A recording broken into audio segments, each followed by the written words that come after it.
any of you electrical engineers here? Oh, yay! Anybody else? No, so I'm a recovering combustion engineer, and now I'm an electromagnetic. So welcome. This presentation is for you. Do you work on antennas? Ah, sweet, awesome, thank you. So I am the CEO and co-founder of a new startup. We're a venture-backed startup, and we're developing new and modern electromagnetic simulation software specifically for design and analysis of antenna and radar systems, right? Now, those of you sitting here, even if you're not an electrical engineer or an antenna engineer, you might be wondering, well, why the heck do we need another simulation software? We've got Ansys over there, we've got Cadence, and a whole bunch of other software companies, right? Why do we need another one? And so the presentation today is going to hopefully show you why we need another simulation tool, a better simulation tool. So the world is more connected than ever before. As I'm sure all of you know, your little cell phone has like 7 antennas in it, right? If we look at the defense space, because a lot of you are probably working in defense, even though you're not an electrical engineer, if we just look at the defense, right? Everything in this little picture, from satellites to ships to vehicles to ground stations, is connected through RF signals, right? Everything from direct line of sight, multi-orbit SATCOM, GPS, telemetry, 5G, 6G, and so on, right? So imagine how many of these invisible RF waves are floating around, connecting all of us and a variety of devices out there in this world. And so all of this connectivity is making more complex problems, right? And that drives the need for better design efficiency and better performance. But there is a problem today. Can anybody guess what it is? Our electrical engineer, can you guess what the problem is? Or you don't want to be put on the spot? There's many problems. You're right, there are many problems. But one of the big problems is the legacy tools that we all know and love, that I'm sure all of you use in some capacity, many of them represented here in this expo hall, are relatively old tools. So these solvers have been designed a long time ago, and they are not, they have not been designed to handle these new levels of very large complexities, right? So traditionally, the way antennas are designed, an antenna element is designed in isolation. So essentially, you design the antenna by its own self before it's sitting on your plane or your satellite or your vehicle. And so you kind of have to ignore those platform effects because the simulation tools can handle such large simulation problems. And so your platform effects are not considered until fabrication and integration on the platform. And that can lead to very costly fabrication cycles. So here you see an unmanned vehicle, right? And here's this little cupcake thing for you who are not electrical engineers, is an antenna signal as designed, right? Nice and pretty cupcake shape. And then you put in a platform and it becomes a smushed cupcake. So it's not performing as expected, which is a problem if you're relying on that antenna to communicate with your weapon systems or your vehicles, right? And the reason for that is, if we look at the very sort of basic way of how antennas are currently designed, is engineering team starts with initial antenna design and then goes back and forth optimizing that antenna, right, and tuning it and so on. And then at some point you have to go into prototyping and actual physical fabrication, and then characterizing that antenna, testing it, making sure it works, and only then placing it on a body of a plane, a satellite, ship, whatever it is, and then making sure it works. And as you can imagine, doesn't work the first time lots and lots of times. And so what happens is this becomes very costly with time. And the more complex our RF systems are becoming, the more it costs to go through the cycle. So if we look at cost to fix design flaws, they obviously go up exponentially as soon as you touch hardware, as soon as you start building stuff, right? As you can imagine. So where does Nullspace comes in? So right behind us is a very lovely NASA booth. I don't know, is anybody from NASA here? Probably not. They're working the booth, which, as they should be, good for them. So to make it clear, NASA is not a user of Nullspace currently, although they definitely should be, and then you'll see why in a second. But they have a very nice satellite right behind me. You can go check it out. It's very cool. So if a NASA engineering team wanted to design a new set of antennas for their new satellite, if they wanted to get it right the first time, they would want to simulate that antenna on the body of the satellite, right? And again, current legacy commercial tools that you're all familiar with probably, are not able to handle that level of complexity. So here's just a visual example. This is a quad helix GPS antenna, a very typical antenna that you'll see on a CubeSat. This is on a simple ground plane, and this is how you would typically run your electromagnetic simulation. And this is the same antenna on the body of the sat cube, right? And that's your ideal simulation scenario. The problem is it's pretty complex to simulate with, current commercial legacy tools. So do you really want to get to a point where you've designed your antennas, you already spent tons and tons of money, and now you're testing the antenna? So this is showing a very large, very expensive anechoic chamber. Does anybody know who seen an anechoic chamber in person? I know the electrical engineer has. Yes? All right. So as you can imagine, to stick a plane in one of those is very expensive. And can you imagine now you stick your antenna on that plane and it doesn't work? That's bad. And so Nullspace helps you run simulations before you get to fabrication and simulate those antennas on the body itself. So you might be wondering, well, what's wrong with the legacy commercial tools that we've been using forever and ever? And the answer is nothing. They're the tools that got us here to where we are to today.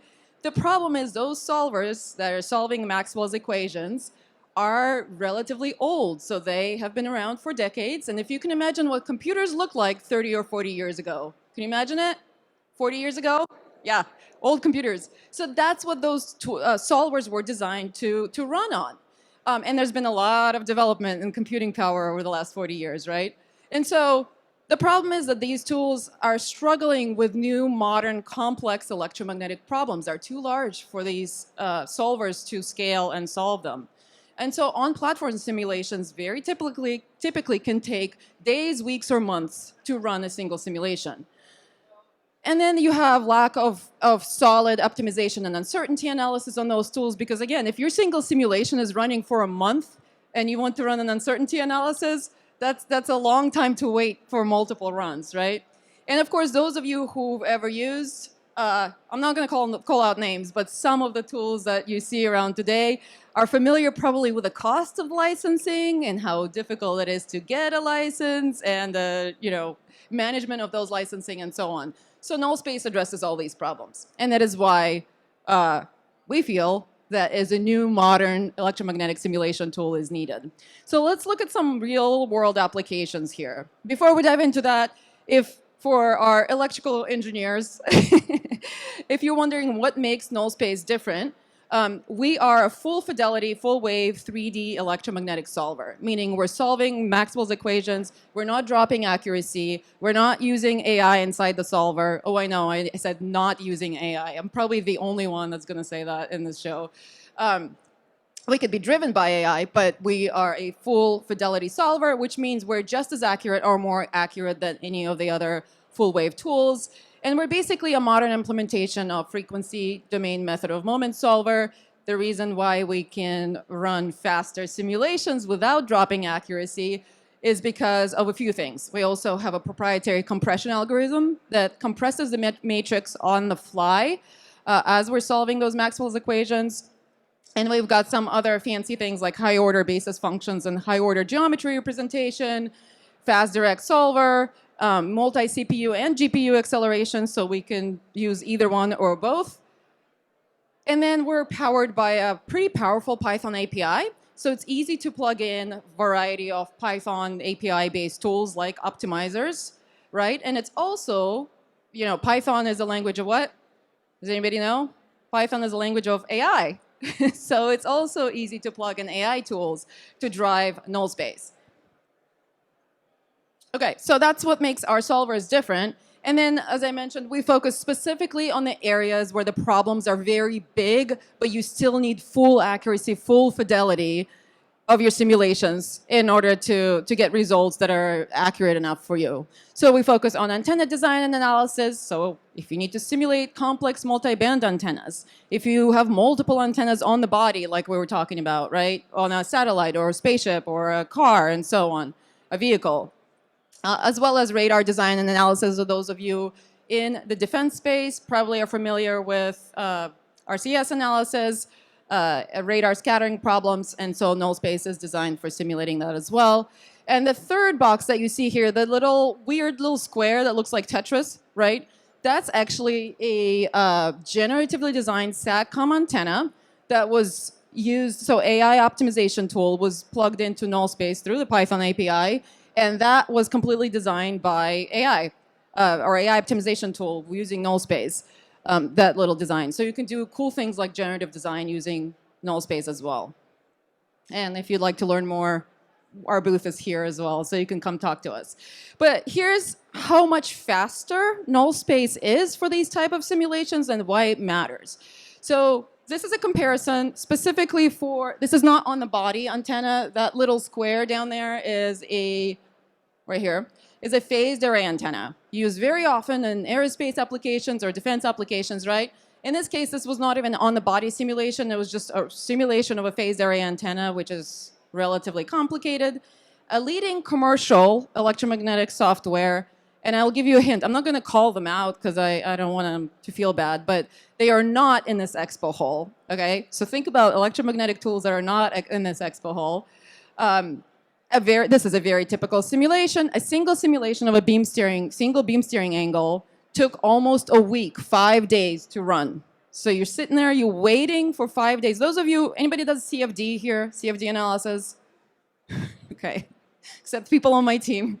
Anybody else? CFD, structural analysis, complex structural analysis? No. Anybody do any kind of, oh, yes, okay. Any kind of simulations? Yes, or works with engineers who do any kind of simulations? Yes, okay, so you know these things can take a long time if you're looking for full fidelity results. And so Nullspace, same problem, same machine, same engineer, same accuracy, level of accuracy of the results, took 6 hours to run the same exact problem. Again, not losing any accuracy, not using any approximations, and much smaller storage capacity as well.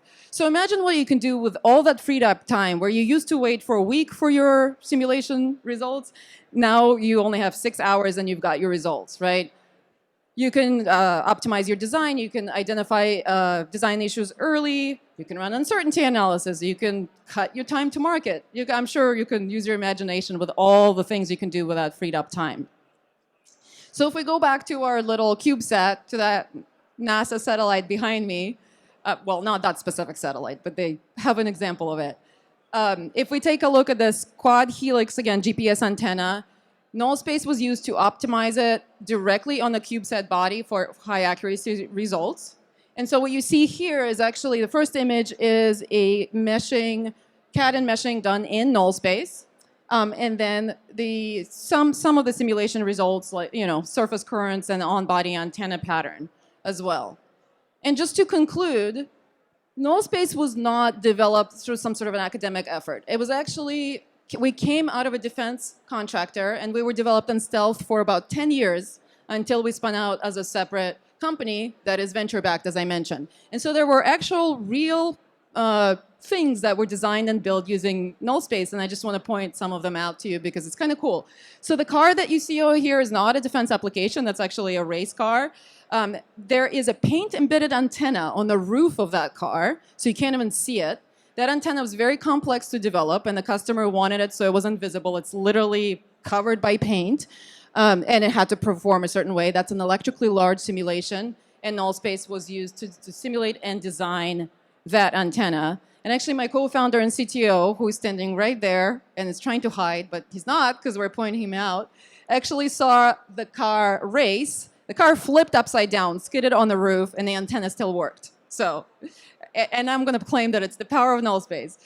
The little tube, the black tube that you see here, it doesn't look very exciting, but that is actually a SATCOM antenna for a little submarine, Navy SEAL sub, that goes off of the main sub, and it's actually a wet sub. So the Navy SEALs are wearing wetsuits in that sub. And the issue there was that antenna wasn't connecting properly at certain areas in the ocean. So the Navy SEALs had to actually jump out, grab the little submarine, and point it in the direction of the SATCOM signal, which, as you can imagine, is not really ideal if you're a Navy SEAL, right, out in dangerous waters. And so the engineering team used Nullspace to redesign that antenna so that the Navy SEAls didn't have to jump out and tilt the submarine all over the place to connect and catch the signal. And then the last thing I point out here, that green truck over here, that's a Raytheon ghost eye radar. I think Raytheon is here on the floor as well. So it's a ghost eye radar, and do you see that little flap, or the big flap that is pointing up? So that's a radar that houses a phased array antenna in there. And the engineering team was trying to figure out how to design a radome, which is a protection cover for the antenna, so that it doesn't affect the antenna performance. And that's a very complex problem. They tried to do it with all the commercial tools available. Commercial tools wouldn't cut it, so they came to an engineering team using Nullspace, and Nullspace was able to simulate that complex problem. And finally, lots of reentry vehicles with all kinds of plasma effects that Nullspace can handle as well. So with that, I conclude my presentation. If you have any questions, feel free to scan the QR code. And I will take questions as well. Thank you.